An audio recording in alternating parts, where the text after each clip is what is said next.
Assalamualaikum warahmatullahi wabarakatuh. Salam persaudaraan PSAT Jaya. Alhamdulillah pada kesempatan ini kita masih ngobrol asik, ngobrol tipis bersama Mas Nano. Alhamdulillah Kita ulik terus. Iya. Masih ngomong kan kita minggu pulang, ternyata hari ini pulang dulu. Nah itu. Sebelum pulang kuras dulu. Sip.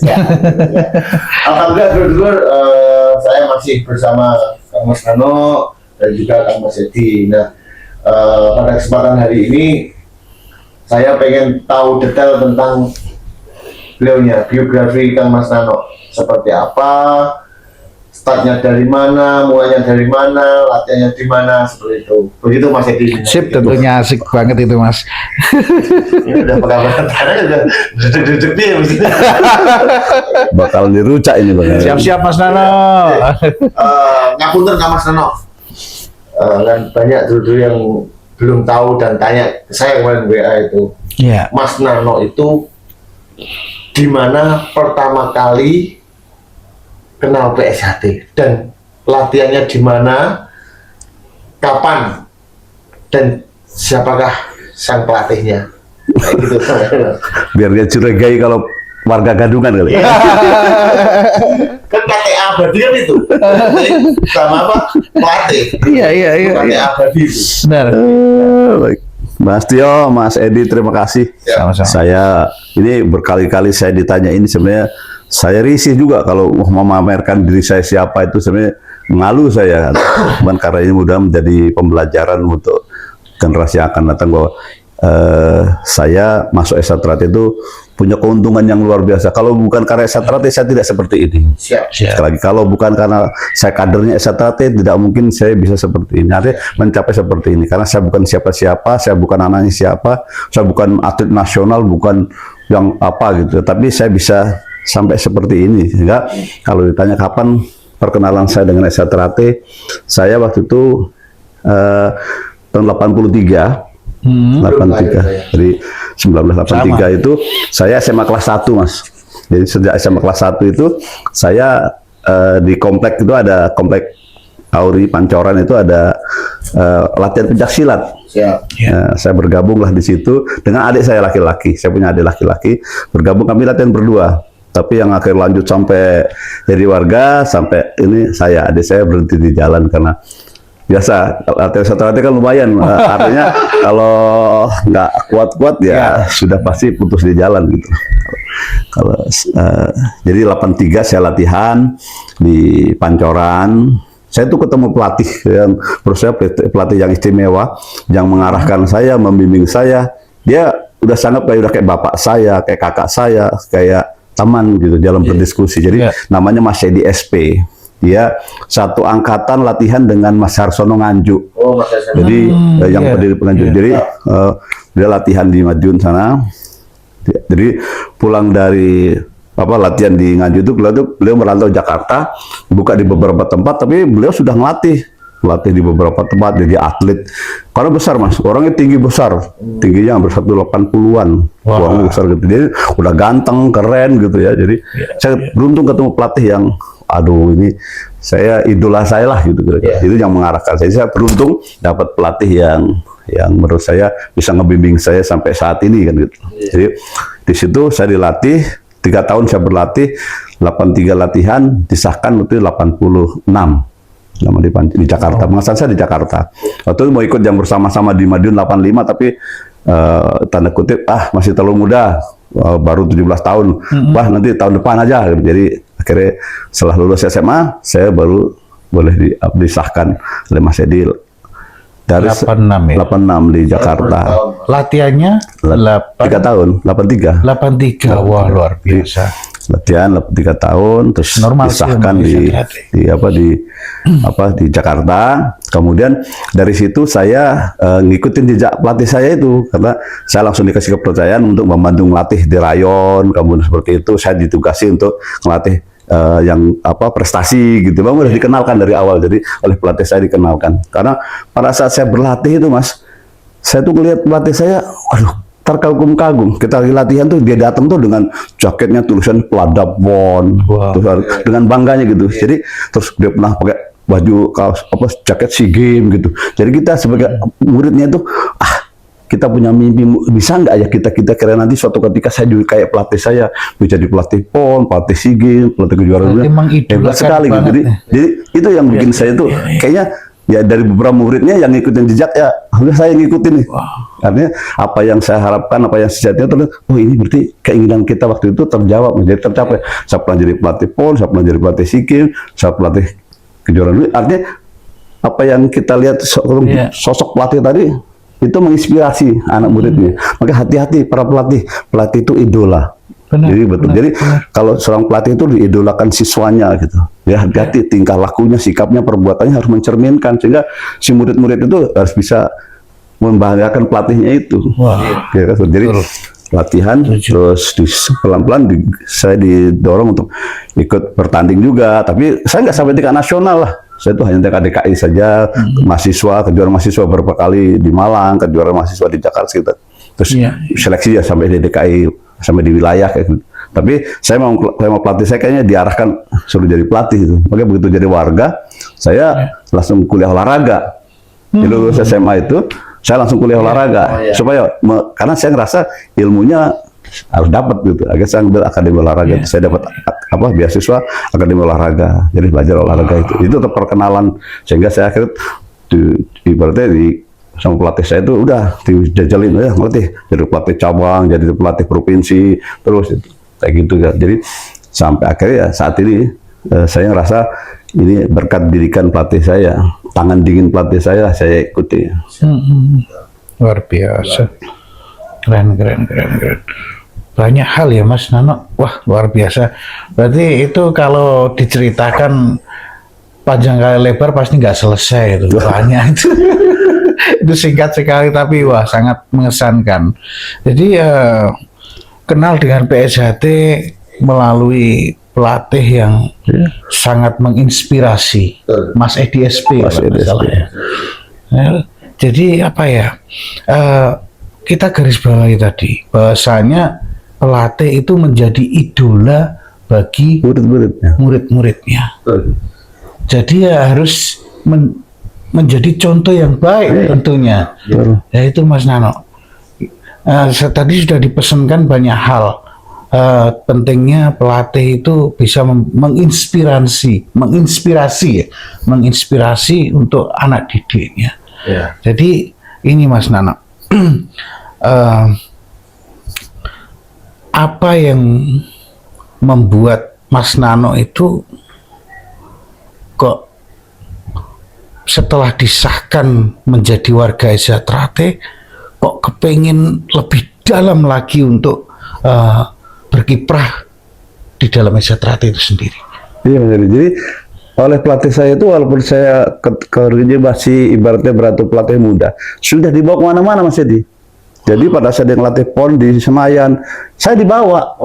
Jadi helper, megang patching gitu. Jadi waktu Mas Teddy pelada DKI gitu, saya udah dibawa, dikenalkan. Seolah-olah kayak disiapkan. Kayak asisten bukan, tapi cuman ya bagian bawa tas gitu, ibarat gitu, bagian bawa patching, body. Tapi saya di boxing hall Senayan itu waktu pelatih saya ngelatih, saya udah dibawa. Jadi dikenalkan, kamu pegang, kamu pegang patching, artinya besar-besar, megang patching, sparingan, jadi dikenalkan seperti itu, sehingga saya kayaknya ya siswanya yang beruntung aja, padahal siswanya banyak, tapi yang kemana-mana suka diajak saya lah gitu. Jadi sudah, makanya karena saya sudah berhubungan dengan prestasi, sehingga saya sekali aja nyebur sekolah saya olahraga gitu kan, sekolah olahraga, sambil sekolah olahraga itu akhirnya ya saya udah dibimbing tuh, akhirnya suruh jadi pelatih cabang, suruh jadi pengurus, saya sempat jadi ketua duanya beliau, jadi ketua cabang, saya ketua duanya, bidang tekniknya, sampai 2 periode tuh, 2 periode terus gitu.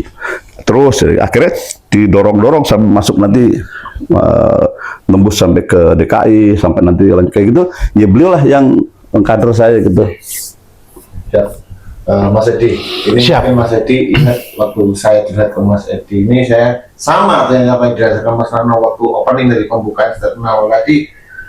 Kita beruntung menjadi warga PSHT. Tanpa warga PSHT jadi warga kita bukan siapa-siapa saja. Benar. Kan saya juga merasakan Mas Edi, saya sejak ngurusin berbakti ke organisasi, Ya. saya tuh merasa terangkat derajat saya, kenal Mas Nano, kenal jenderal-jenderal seperti itu, kenal tokoh-tokoh, kenal jenengan, itu kan luar biasa bagi saya gitu.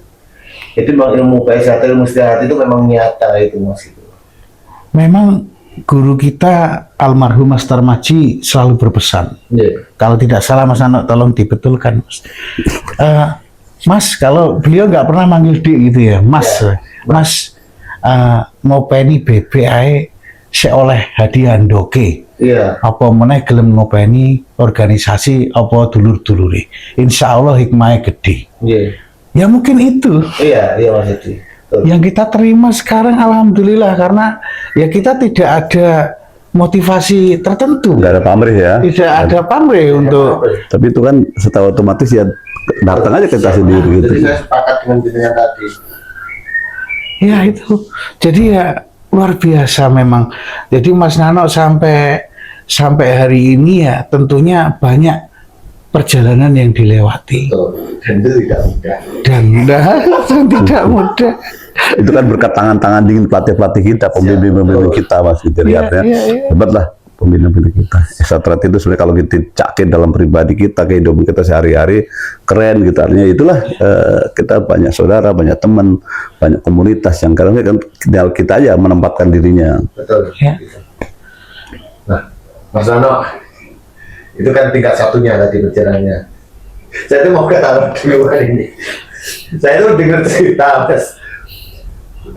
Mas Nano tingkat 2, katanya prosesi sampai tesnya itu di plan Mas Maji. Juga gitu, akan di plan sama almarhum Mas Maji. Tingkat 2-nya. Sebenarnya saya malu cerita itu ya, tapi ternyata begitu saya ambil hikmahnya karena memang ternyata ya karena awalnya karena sekali lagi Mas Maji nggak ngerasa dekat, saya lah yang ngerasa dekat sama beliau lah. Mungkin kita bukan siapa-siapa kan. Karena latihan saya bareng Mas Heri, Mas Bagus, yang lain-lain. Jadi pas latihan 32 itu pas mau prosesi yang pertama pas tes ikan itu, saya udah ngantri panjang lebar Mas gitu kan, 20-an orang kan satu masuk satu kan ngantri kan gitu. Sementara ikannya kan sudah kekurangan oksigen. Tapi begitu yang lain masuk satu, mungkin saya di pertengahan lah. Ya. Begitu saya masuk nyodorkan gitu, iya sopo, anak Mas. Ya wes, gue ngono kuwi, wes Lampung gue. Jadi yang lain, lah kok saya nggak ngasih ngomong apa-apa, gini apa gitu. Kan saya Mary ya. Iya. Sementara begitu sudah selesai itu kan saya udah komunikasi lain tuh hal lain hari gitu saya komplain, Mas Maji saya komplain. Kenapa? Mas Bagus yang putra sampai sendiri dibaca ini ikannya gini.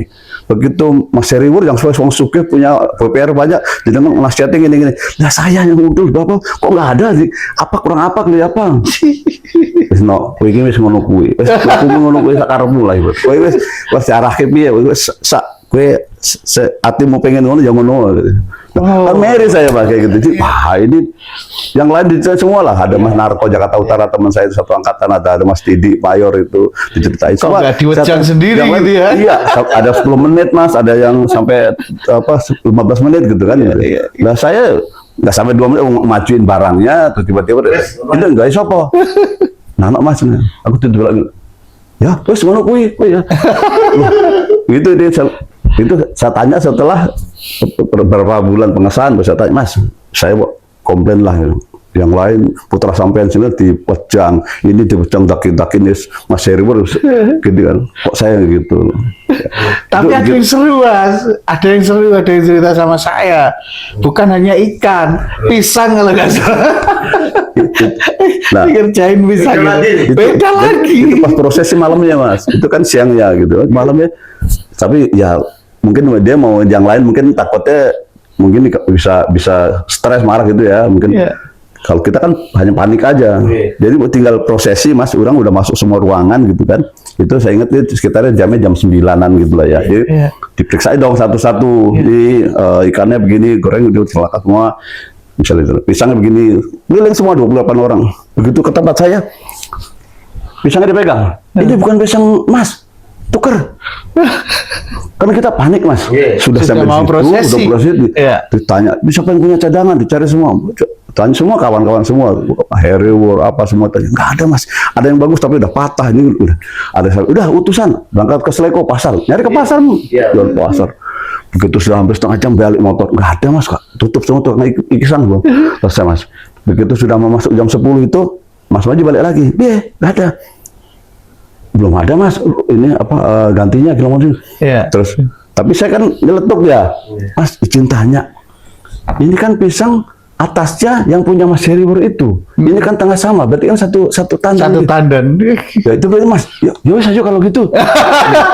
Jadi orang dibikin 1 jam panik mas gitu kan, nyari pisang sono sini dia begitu. Tapi begitu saya belakangan, saya tanya kenapa? Itu kan masih jam 9 no, ya nunggu waktunya jam 10, nanti jam 11 gitu. Untuk menunda waktu. Untuk menunda waktu, tapi di prank ini itu gitu loh. Jadi menurut saya, kok saya yang kebagian begitu gitu. Tapi kan kalau ini sekali saya nggak pernah cerita kemana-mana, masih itu mungkin karena beberapa waktu lagi saya tuh kadang ngerasa dekat gitu kali buat dikerjanya, paling berbes saya juga, aduh panik semua lah, deg-degan semua lah, kalau batal piye, kalau nggak jadi piye kan gitu. Udah Satu tundun yang atas punya Mas Heriwur, yang bawah Mas Nano. kok nggak boleh, kenapa Mas? Tapi itu Mas Maji mungkin menguji ya. Ya betul. Dan saya yakin kalau di sekolah kan yang paling diamatis guru itu yang pintar sama yang nakal. Nah, atau bagian nakalnya waktu saya. Pasti menjadi Sofian. nah, itulah. Ya wis kalau gitu, sekarang udah jam 10, siap-siap semua. Yeah. Jadi hanya menunggu 1 jam 9 ke jam 10 lah itu pakai drama itu. Tapi kita nggak tahu dulu semua, kita tegang semua lah, panik semua. Jadi gini Mas Nano, menjadi tingkat 2 itu tidak mudah. Bahkan tanggung jawabnya sangat luar biasa. Ya, apa ungkapan dari Mas Nano? Tingkat 2 itu yang harus seperti apa sih? Kalau ini menurut Mas Nano. Berat itu. Kalau saya gini, harapan kita semua itu harusnya tingkat 2 itu kan seperti saya pernah sampaikan juga, itu harusnya suatu apresiasi dari organisasi. Jadi karena loyalitas kita, dedikasi kita, perbuatan kita memajukan organisasi ini, nah dalam tengah waktu tertentu sampai mungkin berapa tahun, di atas dedikasi itu dihadiahin lah, dinaikkan menjadi tingkat 2 itu atas perbuatan, jadi dinilai dari kinerja gitu loh. Oh karena dia prestasi di ini, dia di ajaran, di organisasi, mungkin dia dari ekonomi, mungkin di pengusaha, tapi kelihatan membantu organisasi ini. Jadi tingkat 2 itu harusnya hadiah dari organisasi atau apresiasi dari organisasi atas dedikasi kita, loyalitas kita terhadap organisasi. Jadi kita bukan mau naikkan tingkat 2 itu dekat-dekat ketua cabang tarik nyantrik sono nyantrik sini supaya diberangkatin. Nah itu rekomendasi. Maka ini saya, orang lain mungkin beda ya. Pandangan saya itu harusnya karena kita menjadi pamong itu ya betul-betul dianggap mampulah mengayomi menjadi pamong di lingkungan kita aja, nggak usah ngomong nasional. Saya di selatan ya, berarti saya dianggap bisa jadi pamong di Jakarta Selatan. Itu aja Mas. Berarti secara lahir batinnya juga harus siap ya Mas. Kalau sudah menyandang pendekar tingkat 2, ya itu luar biasa Mas Nano. Ya mudah-mudahan bisa kami ikuti Mas. Boleh. Saya ngikuti Jambi ya. Jambi keren loh ya. Jambi itu luar biasa. Mas Nano izin, kapan Mas Nano mulai ditugaskan di PSHT untuk penugasan-penugasan tentang pencaksilat prestasi, tentang untuk prestasinya SHT? Oh ini, jadi setelah tadi karena saya aktif di organisasi prestasi itu ya mau tidak mau kan begitu saya sudah mengantarkan di tingkat selatan wilayah sampai masuk DKI, nah akhirnya saya masuk tuh Mas, kepilih jadi pelatih DKI, jadi pelatih PON DKI itu Lada. Jadi karena Jakarta Selatan siswanya banyak yang masuk atau yang banyak masuk aja. Akhirnya saya karena siswanya banyak yang lolos untuk tingkat DKI, jadi saya tahun 2000 Mas, tahun 2000 awal 99 itu ditunjuk menjadi persiapan PON 2000, PON Surabaya. Nah, jadi saya pertama jadi pelatih PON itu PON tahun 2000 Surabaya. Jadi tahun 99 itu mulai untuk peladannya. Itu 2000 pertama kali saya jadi pelatih itu menggantikan atau ada promosi degradasi. Pelatih saya yang senior itu ditugaskan melatih di Vietnam, Mas Hartono yang dari ESA, dari Sehati. Terus ada satu lagi senior saya, Bang Tonggam almarhum itu dari sendiri dia dapat penugasan lain. Jadi saya jadi pelatih muda bersama Mbak Jasmaniar Japar, Mbak Ime namanya. Itu dari Presidiri, saya dari SAT. Itu tergabung jadi pelanda PON DKI. Mulai PON 2000, kemudian itu di Jawa Timur. Yang lama DKI nggak pernah juara umum, tiba-tiba juara umum tuh. Karena ada juga saya di situ masuk namanya Mas Sipit.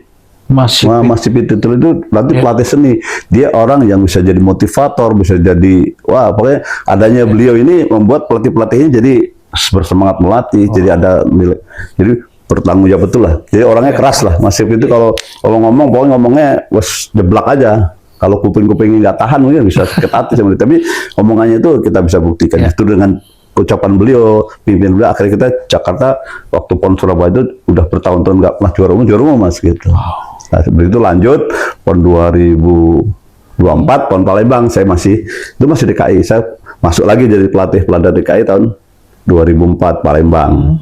Nah, Palembang sudah. Nah, 2028 saya bergeser, Mas. Saya ditugasin PPSC ngelatih di Papua, Mas. 2008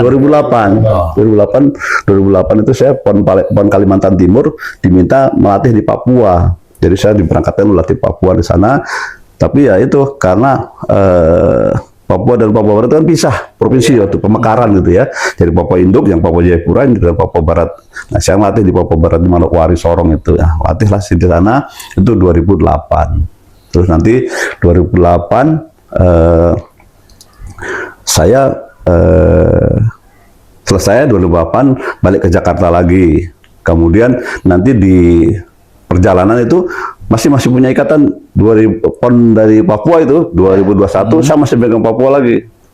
PON terakhir saya Medan itu diminta di Jayapura, Papua Induk sana. Saya dapat atlet dari tentara beberapa, saya taruh di Jakarta. Akhirnya saya tes di Jakarta itu Papua. Jadi PON itu terakhir saya PON di Medan itu, tapi kontraknya masih Papua. Jadi Papua Barat 2 kali, Papua Barat sekali, DKI 2 kali.